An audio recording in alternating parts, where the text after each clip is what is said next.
Okay, so this is bike ride day, and we've got a program so that bike rides come on Sunday. Why? Sunday Funday, right? We like to take a Sunday, get on our bikes. We live fairly close to the beach, so typically we'll ride down to the beach or we'll load up our bikes on the bike rack on the car and we'll take them to a park or we'll do a day trip someplace. But Sunday Funday, ride your bike, right? Get on your bike and go out for a 7 to 10 mile ride. Now, if you can ride longer, perfect. We also recommend that one of the Sundays a month, you actually do a 20-mile bike ride. You extend it. But let's start with a 7 to 10-mile bike ride. It should take you an hour or less. Or, if it goes over a little bit over an hour, no worries. You're just out there enjoying yourself and having fun. If you haven't ridden for a while, go slow, enjoy the sights. This is enjoyment day, but it's going to get your legs going, get your heart rate up just a little bit. Bring water with you. Make sure you bring water with you. If you don't have a water holder on your bike, make sure you just get one of those. And once again, you can load your bikes up on a bike rack on your car, take them somewhere and have some fun with it. So make sure you do the warm-up, however, that comes before each exercise. And then when you get back, make sure you do the stretch. Have yourself some fun on Sunday Funday.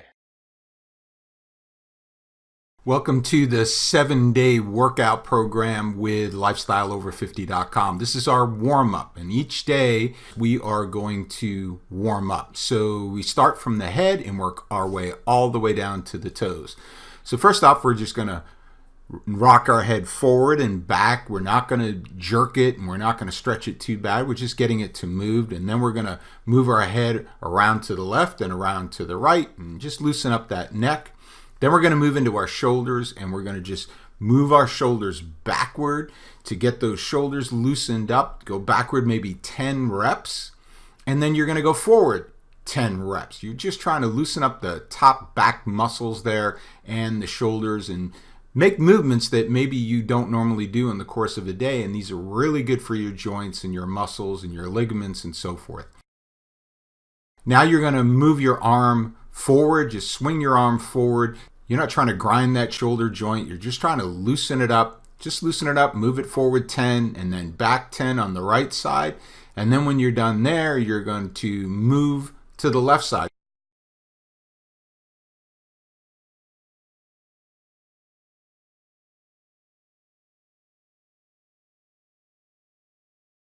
Now notice I've got one leg forward. My opposite leg is forward. So in this case, I'm doing my left arm. And what happens, my right foot is forward. Again, this is not to jerk that joint or injure it in any way. It's just to get some movement forward, get some movement back.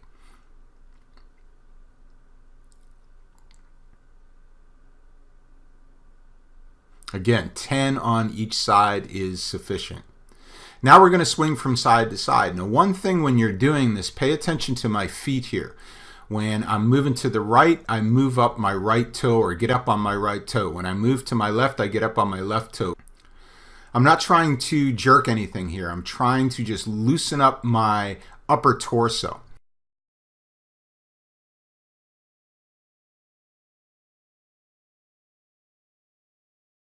Now we're going to move to the lower joints, so in the hips, and we're just going to rock back and forward, move around in a circle from the left to the right, just loosen up those hips a little bit, and once we're done moving around, we're going to go back and forth from left to right. And we just want to feel a little bit of a stretch there in the hips, not trying to do anything crazy here, just trying to loosen things up.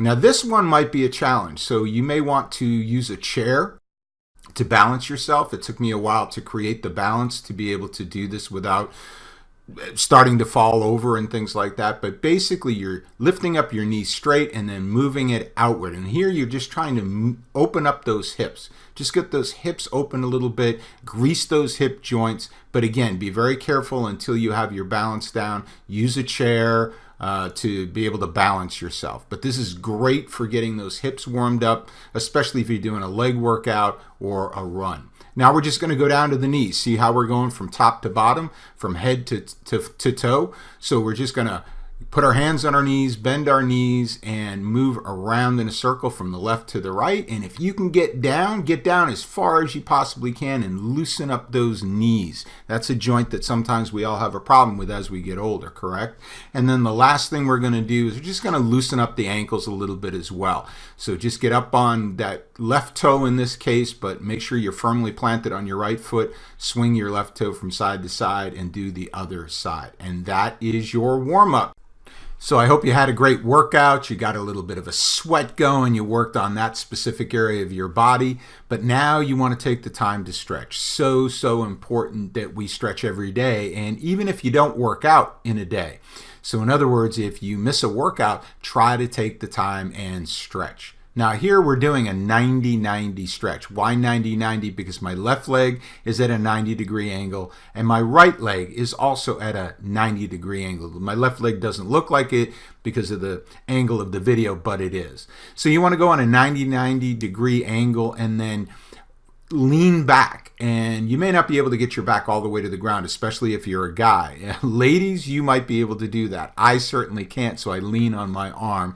So do that for about 30 seconds, and then you're going to come up and you're going to lean out over your left leg. This is a back stretch now, and it's going to stretch, as I'm pointing to right now, your inner thigh or inner hamstring area.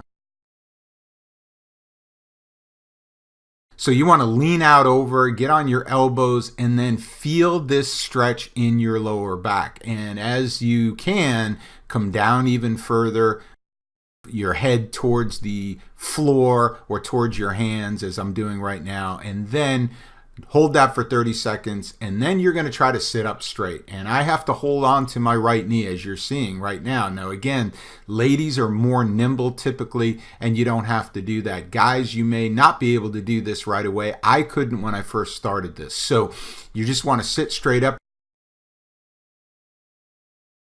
You're working that outer right hip when you're doing that. Now you're going to switch over and you're going to do 90-90 on the other side. And of course, as you did before, you're going to lean back and you're going to feel that in that left hip, that outer left hip. You're going to feel that. And you just try to lean back, enjoy it. You'll learn to enjoy it and stretch that whole area of your body. Again, something that you don't normally do every single day. It's a great stretch. So start there. Go back as far as you can. Don't push it, but exert yourself a little bit. Push the limit just a tad. And now you're going to come and you're going to lean out, in this case, over your right leg, feeling that back stretch. I was just pointing to my back there. So lean forward out over that leg. Get on maybe your elbows. If you can, get down on both elbows. And I can't do that, but maybe you can. Again, we're all different, aren't we? So once you're done that, then you're going to try to sit up again. Now on my left side here, or sorry, on my right side, I have a little bit more of a challenge. That left hip is tighter. That's where my surgery was. But it's okay. I've worked it to the point where I can at least sit up. I still have to hold on to that left knee. But again, this 90-90 stretch is phenomenal. So once you're done with that, you are going to get up on your hands and knees, and then you are going to move into a hip flexor stretch. We do this in our hip stretch on Fridays. And so you're going to lean forward. And if you want to sit straight up like this, you can do that. I like to lean forward on my right hand in this case. Notice my left hand is on my left knee, and that's because sometimes my knee wants to bow out, and I want to keep it straight. Now, where the stretch you should be feeling in this case is in your right leg. The right leg is the one that is back, and you're trying to feel a stretch in your hip flexor there. What a great hip flexor stretch. So you're going to do that, hold it for 30 seconds on your right side, and then move over and pull out or move out your right leg. And again, balance yourself if you're going to lean forward. Again, if you want to sit straight up, you can. I have to hold that knee in so it doesn't bow out, so I get that proper stretch. You can do it this way. It's a lot easier this way. I like to get that hip flexor stretch in that left hip flexor by leaning forward.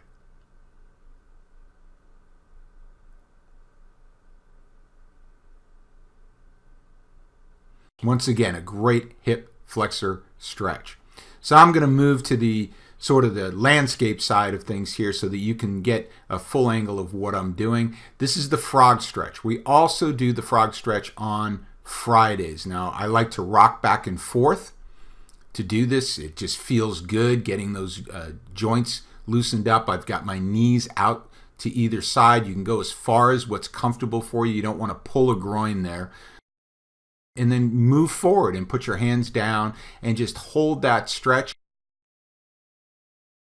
And then move even further forward, get to the point where you can get down on your elbows. This is awesome for your hips.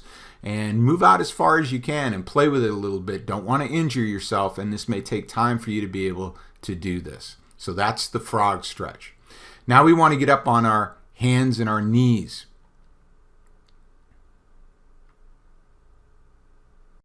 And what we're doing here is called cat-cow. Now, it's kind of a yoga move, or it is a yoga move, but it's cat-cow. So what I'm doing at the moment right now is I'm doing the cat, right? Cats arch their back like that.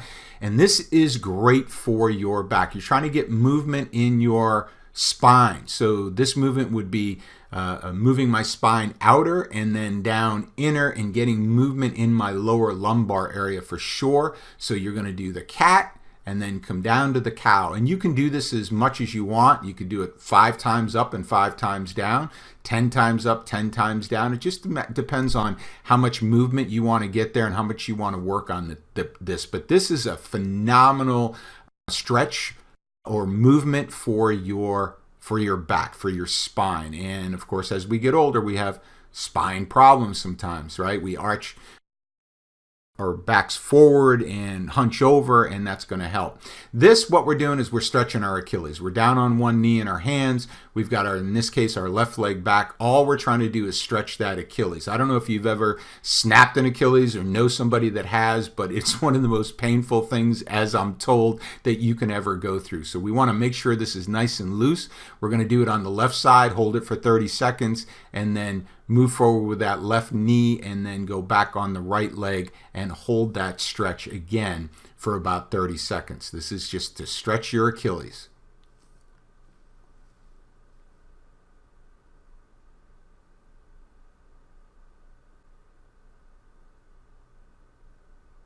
Okay, next up, we're going to go from that into downward dog. Another yoga move. You're going to be on all fours, of course, and you're going to move up and put your head down between your arms. And again, this is for your hamstrings and your Achilles and for a lot of different areas of your body. It's not an easy move to do. You may have to work towards doing this, but what a great move. And, blood's going to rush to your head. There's all kinds of things that are going to happen with downward dog, but give it a good try and see what you can do with it and hold it for 30 seconds if you can. If you can't, first time you do it, hold it for 10 seconds and then work your way up to 30 seconds. Now we're going to go from that into Cobra. And we are going to just get down on our hands and knees and push up and just let it go. And you want to support yourself with your arms, of course, and just put your head up. And the whole thing here is you're working on your lower back, your lumbar area. And you might even hear a little bit of a movement in your lower back. It's all good. You don't want to injure yourself, of course, so don't force it down there. But you're just letting things ride and trying to be as loose as you possibly can in this position. I've had some dramatic improvement in my lower back. I've been doing these exercises, so I highly, highly recommend them. Now we're going to move into the Sphinx. So we're going to go from the Cobra into the Sphinx. So it's similar but different. You're going to get down on your elbows, and you can see why they call it the Sphinx, right? So your head is up. You want to make sure that your elbows are far enough forward so you're not putting a lot of pressure on your shoulders, and you're going to hold this. Now you can hold it for as long as you like. Some yoga instructors will tell you to hold it for 20 minutes. I don't generally hold it for 20 minutes. I hold it for 2 or 3 minutes. If you start out and it is uncomfortable for you, just hold it for maybe, again, 10 seconds, 15 seconds, move to 30 seconds, and then maybe move to a minute. All these moves are going to gradually get better. You're going to get better at them as time goes on. So this is the Sphinx.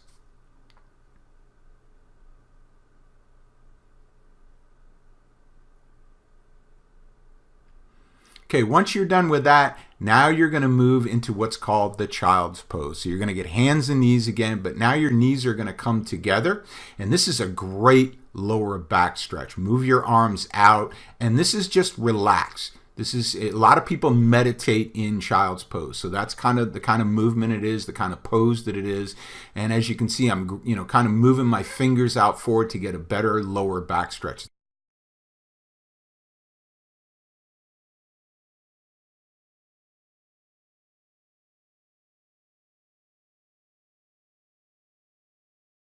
And then I move my hands back to my feet. And what this does is it helps me get lower even with my head and my shoulders and my back and get even a better back stretch. Now you can hold this pose for as long as you like. I hold it generally for about a minute, 30 seconds with my arms stretched out, 30 seconds with my hands back on my feet. Now, when you go to get up from this, your head's been down for quite some time with downward dog and so forth. So be careful when you get up. You might be a little lightheaded. So I generally take my time. I go to 2 knees, then 1 knee, and then go ahead and stand up. Now, the last thing we're going to do, and I know my head's cut out of this frame here, but the last thing we're going to do is we are going to work on our hamstrings, and we're going to try to touch our toes here. So we're going to move down slowly. Notice that my hips were moving side to side to side to side. I find that when you do that, that really helps loosen up that lower back, loosen up the hip area, and loosen up the high hamstrings, if you will, and it allows me to get a better stretch. Now, I've never been able to touch my toes, even in high school. I won't hear, when I do it here, you'll see that's not with completely straight legs. My legs are bent a little bit, but trust me, I'm doing a lot better than I was, say, a year ago with this. So my hamstrings are getting better. You want to hold that for 30 seconds if you can, and that is your stretch for the day. Congratulations. Go have an awesome day.